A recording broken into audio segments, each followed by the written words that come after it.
여러분, 믿기 힘드시겠지만 지금 미국 하버드 대학교에서 열린 국제학술회의에서 전 세계를 놀라게 만든 충격적인 발언이 터져 나왔습니다. 한국은 석유보다 더 귀한 자원을 가진 나라입니다. 이 한마디에 중국 대표단은 비웃음을 터뜨렸다가 불과 몇 분 만에 굳은 얼굴로 회의장을 뛰쳐나갔습니다. 도대체 그 자원의 정체는 무엇이었기에 중국 대표단조차 당황의 다리를 떠나야 했을까요? 그리고 왜 지금 세계가 그 자원의 가치를 재조명하기 시작했을까요? 오늘 이야기 끝까지 들으신다면 대한민국을 다시 보게 되실 겁니다. 이야기를 시작하기 전에 구독과 좋아요는 이미 눌러주셨죠? 감사합니다. 자, 그럼 시작하겠습니다. 우리나라는 자원도 없고 땅도 좁고 운이 좋았던 것뿐이다. 어느 날 뉴스에서 한국의 경제 규모가 세계 10위권이라든지 방산 수출 1위라든지 K-팝이 빌보드를 휩쓸었다는 소식을 들으시면서도 속으로는 이런 생각 한 번쯤 해보셨을 겁니다. 이렇게 된 게 참 기적이지 사실은 가진 게 없잖아. 저도 그랬습니다.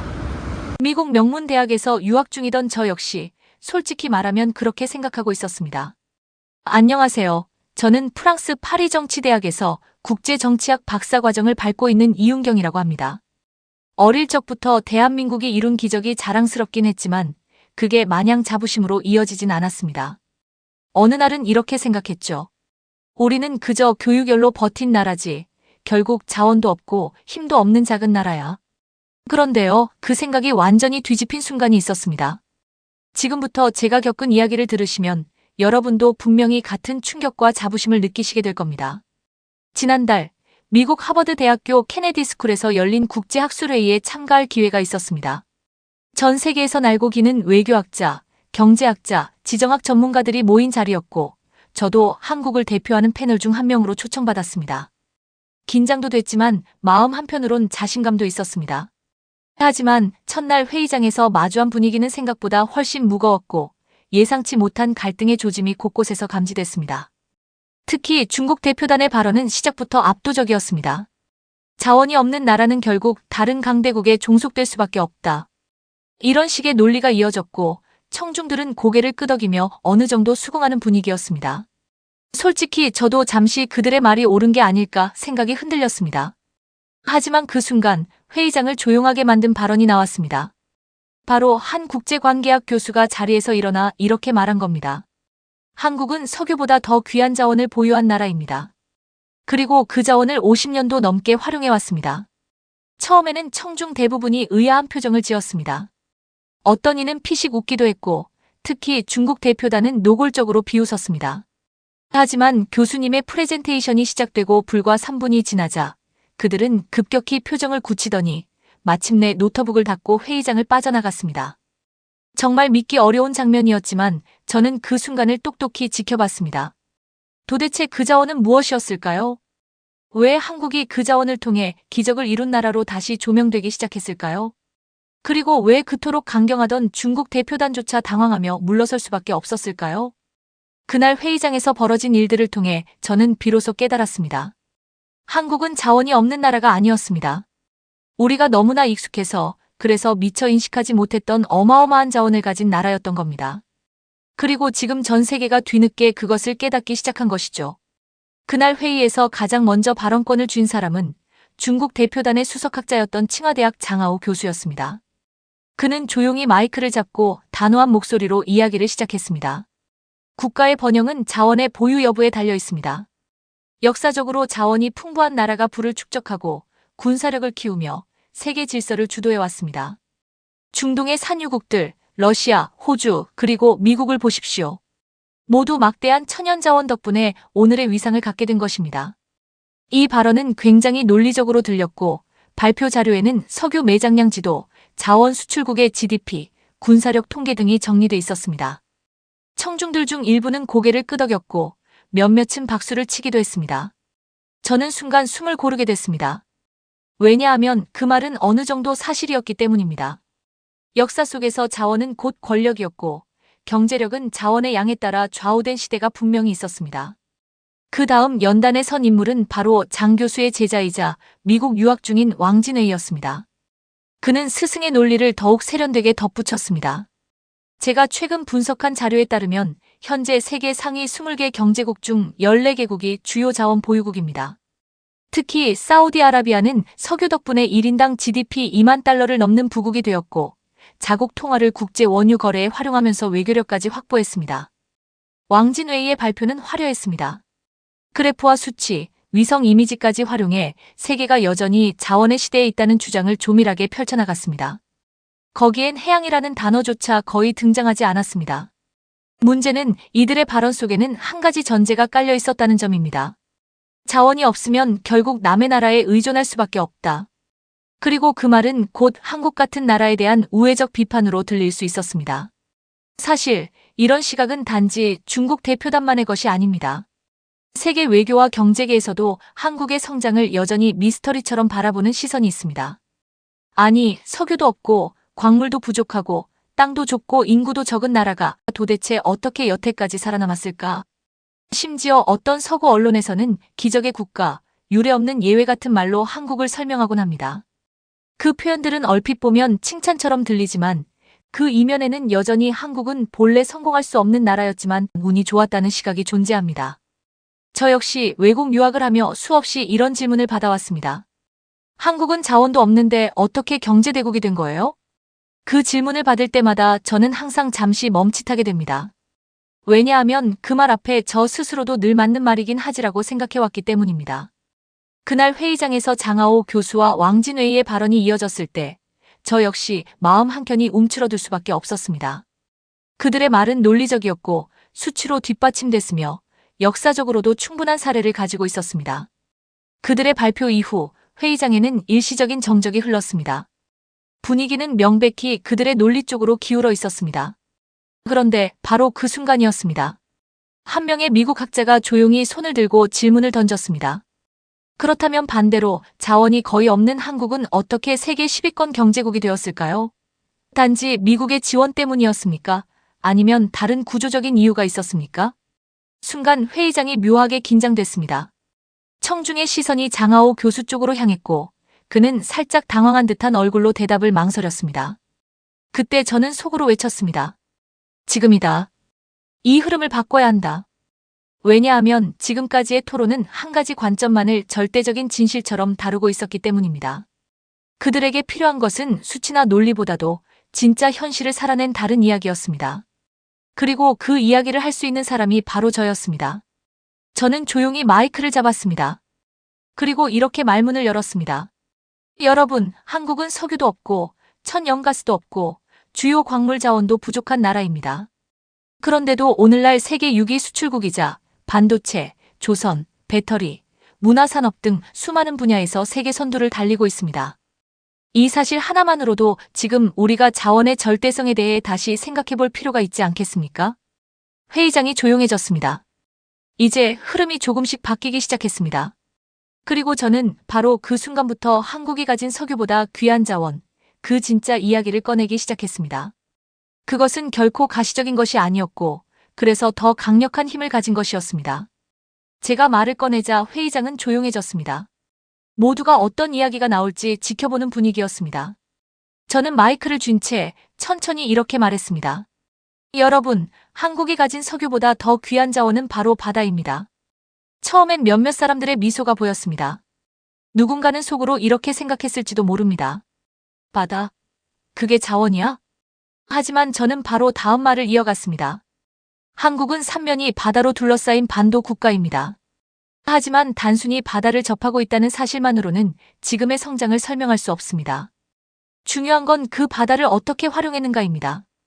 이 말에 몇몇 학자들이 고개를 들기 시작했습니다. 저는 이어서 세계 지도를 띄우고 요르단이라는 나라의 사례를 소개했습니다. 1965년 중동의 두 국가, 사우디아라비아와 요르단 사이에서 일어난 영토 교환을 아십니까? 요르단은 서울 면적의 10배에 달하는 땅을 사우디에 넘기는 대신 홍해 연안의 19km 해안선을 확보했습니다. 이 말을 들은 중국 대표단의 한 사람이 조용히 비웃듯 중얼거리는 소리가 들렸습니다. 석유를 버리고 바다를 선택했다고? 그건 어리석은 선택이지. 그러나 저는 멈추지 않았습니다. 오히려 더 또렷한 목소리로 말했습니다. 사람들은 그 선택이 잘못이라고 생각했습니다. 하지만 지금 요르단은 그 결정을 후회하지 않습니다. 왜일까요? 그 19km의 해안선 덕분에 아카바항이 생겼기 때문입니다. 회의장 스크린에는 아카바항의 사진이 떴고 화물선과 컨테이너들이 활발히 움직이는 모습이 보였습니다. 요르단은 더 이상 내륙국이 아닙니다. 이제는 홍해를 거쳐 인도양과 유럽까지 연결되는 무역의 길을 열었고 그 항구 하나가 나라 경제의 핵심이 되었습니다. 그제야 몇몇 참석자들의 눈빛이 바뀌었습니다. 저는 곧바로 한국 이야기를 이어갔습니다. 한국 역시 자원은 없었습니다. 그런데 그 대신 바다가 있었습니다. 그리고 그 바다를 통해 세계와 연결되는 무역 강국이 되었죠. 여러분, 오늘날 한국의 전체 무역 중 해상을 통해 이뤄지는 비율이 얼마인지 아십니까? 무려 99.6%입니다. 그 말은 곧 한국이 존재하는 이유, 한국이 살아 숨쉬는 이유가 바다에 있다는 뜻입니다. 회의장은 다시 고요해졌고 저는 이어서 말했습니다.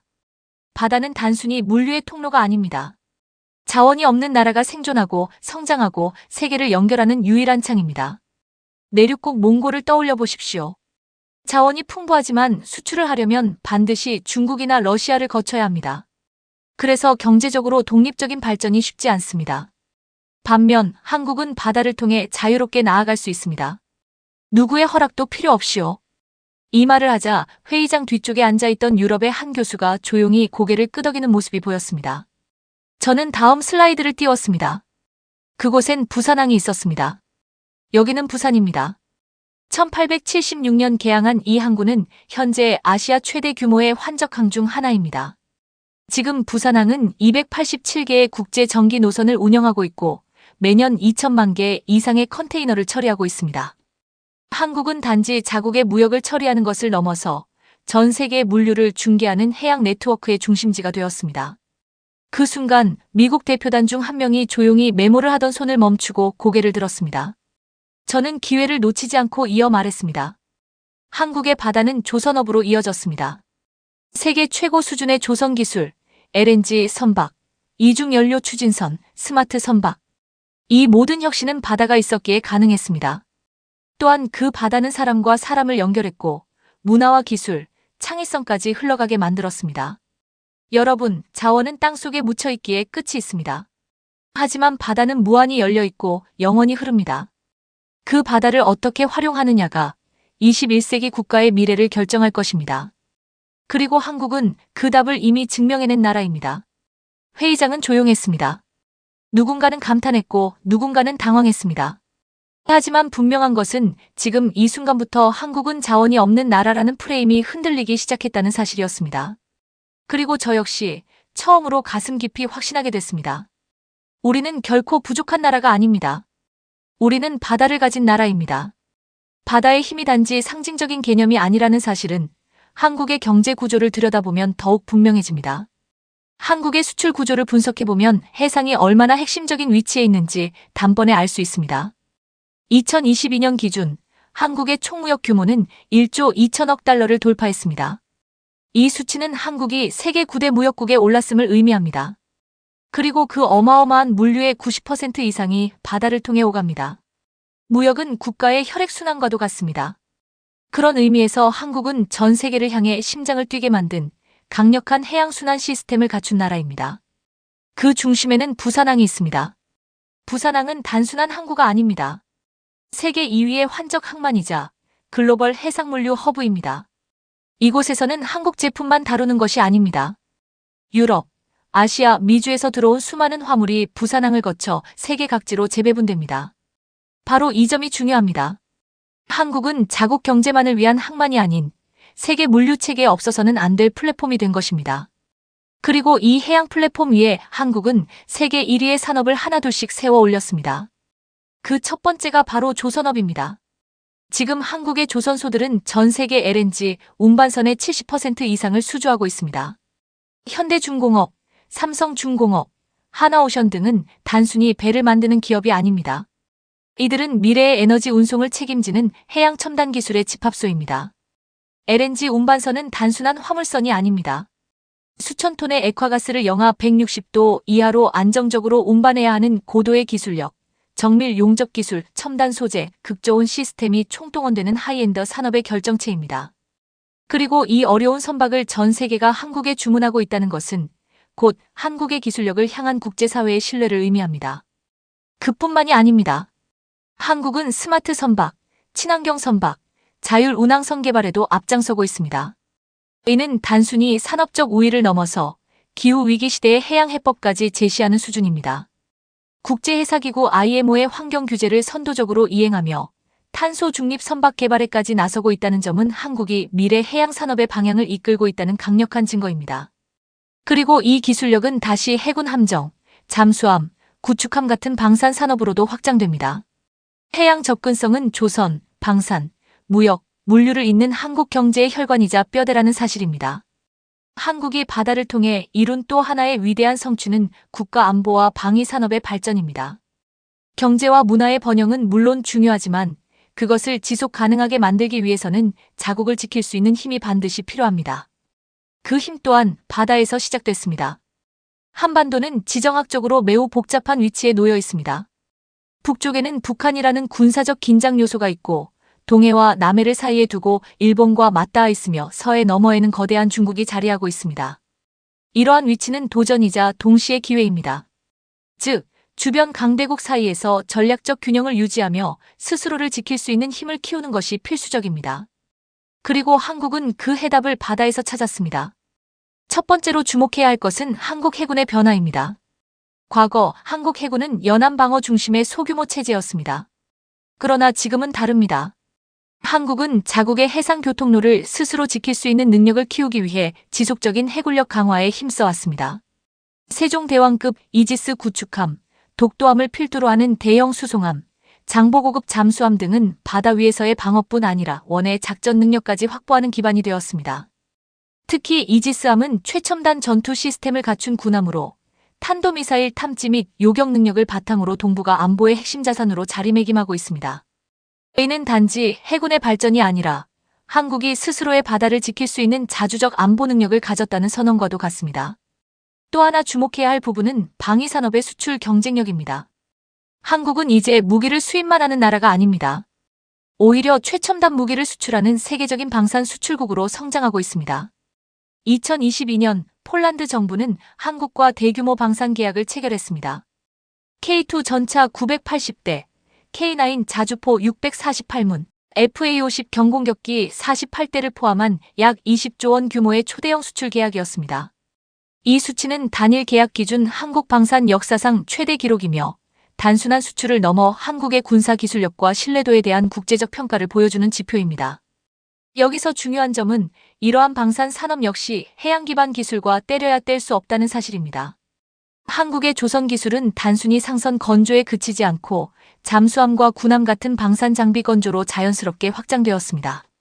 정밀 용접, 고강도 강판, 복합 소재 기술 등은 모두 군사 장비 제작에 필수적인 기술들이며 한국은 이 분야에서 세계 최고 수준의 기술력을 확보하고 있습니다.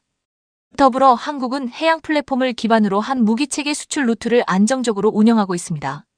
글로벌 공급망의 핵심 거점인 한국 항만은 무기 수출의 속도, 효율성, 그리고 안전성 측면에서도 큰 이점을 제공합니다. 이는 단순히 물건을 잘 만드는 것에서 그치는 것이 아니라 전 세계의 물자를 정확하게 공급할 수 있는 실질적인 능력으로 연결되는 부분입니다. 한국은 최근 드론을 무력화하는 레이저 무기 시스템 청광을 자체 개발하고 실전 배치 단계까지 이르렀습니다. 이는 미국, 이스라엘, 독일 등 일부 기술 선도국에서만 가능한 분야로 평가되며 그만큼 한국의 국방 기술이 세계적 수준에 도달했다는 상징적 사례로 손꼽힙니다. 이 기술 역시 정밀 제어와 에너지 전달의 핵심이 해양 플랫폼 기술에서 비롯된 것이며 선박의 안정된 전력 시스템 및 진동 제어 기술을 응용한 것입니다. 뿐만 아니라 한국은 군사적 해양 전략에 있어서도 뚜렷한 방향성을 가지고 있습니다. 남중국해에서 벌어지는 국제 해상 분쟁에 대해 국제법과 항행의 자유를 중시하는 입장을 고수하며 해양에서의 질서와 평화를 지향하는 외교 노선을 지속해왔습니다. 이는 단순히 국방의 문제가 아니라 국제사회의 신뢰를 얻는 전략적 외교 자산이기도 합니다. 여기에 더해 한국은 정찰 위성, 우주 발사체, 인공위성 통신망 구축 등 우주 기반 감시 체계를 적극적으로 추진하고 있으며 이 역시 해양 방어력과 직결되는 미래 전략입니다. 바다는 더 이상 수평적 공간만이 아니라 우주로 확장되는 3차원 전략 공간으로 진화하고 있고 한국은 그 흐름을 놓치지 않고 앞서 나가고 있습니다. 결국 한국은 자원이 없다는 약점을 기술력과 시스템, 전략적 판단력으로 극복해냈고 그 중심에는 언제나 바다가 있었습니다. 바다를 통해 조선업을 발전시켰고 그 기술을 바탕으로 방산을 키웠으며 해상 교통로를 스스로 지키는 능력을 통해 외교와 안보에서 주도권을 확보했습니다. 이 모든 것은 석유가 있었기 때문에 가능한 일이 아니었습니다. 오히려 석유가 없었기에 더 뚜렷한 전략을 세워야 했고 더 강한 기술력을 확보해야만 했습니다. 바다는 한국에게 존재의 필수 조건이었고 생존의 유일한 길이었으며 도약의 무대였습니다. 한국은 자원이 없는 나라입니다. 광물도 부족하고 석유 한 방울 나지 않으며 천연가스도 거의 없습니다. 하지만 그 결핍은 좌절이 아닌 창조의 씨앗이 되었습니다. 한국은 바다라는 열린 공간에서 길을 찾았고 그 바다를 통해 세계와 연결되며 수출 강국으로 성장했습니다. 99.6%의 무역이 바다를 통해 이루어지는 나라, 세계 2위의 환적항을 보유한 나라, 세계 1위의 LNG선 건조국이자 첨단 반도체와 문화 콘텐츠를 세계로 실어 나르는 21세기형 해양 강국. 이것이 바로 오늘날의 대한민국입니다. 그리고 무엇보다 중요한 점은 우리는 아직 끝나지 않았다는 사실입니다. 한국의 바다는 여전히 넓고 우리가 이룰 수 있는 미래는 그보다 더 큽니다. 앞으로도 우리는 그 바다를 따라 더 넓은 세계로, 더 위대한 미래로 나아갈 것입니다. 그리고 그 여정의 끝에서 대한민국은 단지 자원이 없는 나라가 아닌 자신만의 방식으로 미래를 개척한 자랑스러운 해양 강국으로 남을 것입니다. 감사합니다. 오늘 이야기를 통해 다시 한번 느꼈습니다. 대한민국은 자원이 없어도 결코 약한 나라가 아니라는 사실을요. 우리는 바다를 통해 길을 찾았고 바다를 통해 세계와 연결되며 스스로의 운명을 개척해왔습니다. 그리고 그 여정 속에서 우리는 수많은 불가능을 가능으로 바꿔냈습니다. 앞으로도 우리 대한민국의 가능성을 더 넓은 세상에 함께 펼쳐나가길 바랍니다. 시청해 주셔서 감사합니다.